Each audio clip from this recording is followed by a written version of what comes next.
Stadion Gelora Sriwijaya Jakabaring masih punya harapan untuk menjadi salah satu tuan rumah atau tempat pertandingan Piala Dunia U20 tahun 2021. Kendati Stadion Gelora Sriwijaya Jakabaring tidak disebutkan PSSI dari 4 tempat laga Piala Dunia U20, peluang untuk terlibat dalam ajang bergengsi tersebut belum tertutup.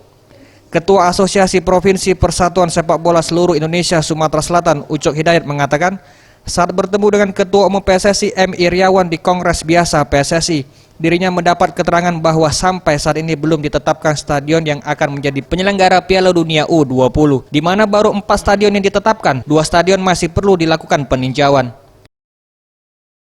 Ini belum ditetapkan, itu statement dari Pak Iwan Bule. Tetapi setelah kami koordinasi sama-sama, baru 4 stadion yang ditetapkan, 2 belum. Pada itu apa aja? Kesempatan, Pada itu apa aja ya? rahasia mereka, 2 belum. Jadi 6 stadion yang dikabarkan ditunjuk FIFA sebagai tempat pertandingan Piala Dunia U20 adalah Stadion Gelora Bung Karno, Stadion Pakansari, Stadion Manahan, Stadion Mandala Krida, Stadion Gelora Bung Tomo, dan Stadion Iwayan Dipta. Tim Liputan Sriwijaya TV.